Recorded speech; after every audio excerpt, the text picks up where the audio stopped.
La parole est à Madame Marion Lenne. Merci, Monsieur le Président. En quelques semaines, la démocratie sociale a permis des avancées remarquables et prometteuses en matière de télétravail et de santé au travail. Ce climat serein avec les partenaires sociaux est un atout pour notre pays dans la période singulière que nous traversons pour préparer la relance. Permettez-moi de saluer, au nom du groupe La République En Marche, la méthode portée par le Premier ministre de faire du dialogue social le levier de la relance et le relais de la confiance.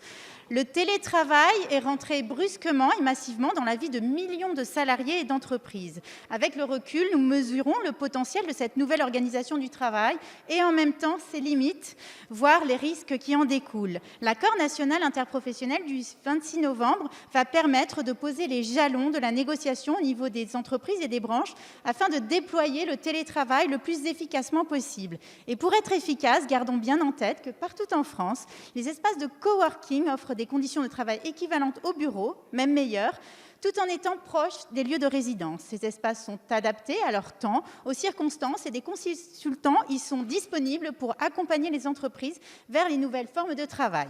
S'agissant de la santé au travail, attente légitime des salariés et des chefs d'entreprise, les députés des 3 groupes majoritaires ont souhaité ardemment que les négociations avec les partenaires sociaux aboutissent et ont veillé à co-construire une proposition de loi prochainement portée par nos collègues Carole Grandjean et Charlotte Parmentier-Lecocq. L'accord national interprofessionnel du 10 décembre intervient donc dans un contexte où l'importance des actions de santé au travail pour garantir la protection de la santé et assurer la continuité de la vie économique du pays est prégnante. Je pense à la prévention et notamment de la désinsertion professionnelle et nous savons pouvoir compter sur les réseaux à travers les territoires comme les associations de santé au travail. Madame la ministre du Travail, alors que nous commençons aujourd'hui une nouvelle étape du déconfinement, quels sont les prochains engagements du gouvernement sur les 2 sujets clés que sont le télétravail et la santé au travail? Je vous remercie.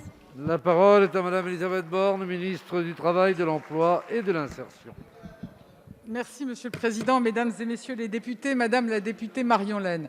Comme vous, je voudrais saluer l'accord trouvé entre les partenaires sociaux jeudi dernier sur la santé au travail, accord qui intervient 15 jours après un autre accord sur le télétravail. Moi, je voudrais saluer la vitalité du dialogue social auquel le Premier ministre comme moi-même sont très attachés.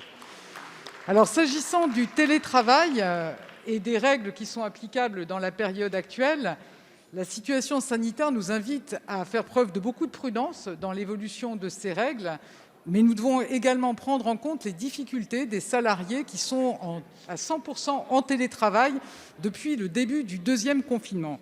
C'est pourquoi j'ai proposé aux partenaires sociaux hier d'envisager 2 jalons d'évolution au cours du mois de janvier. Le premier jalon au 7 janvier.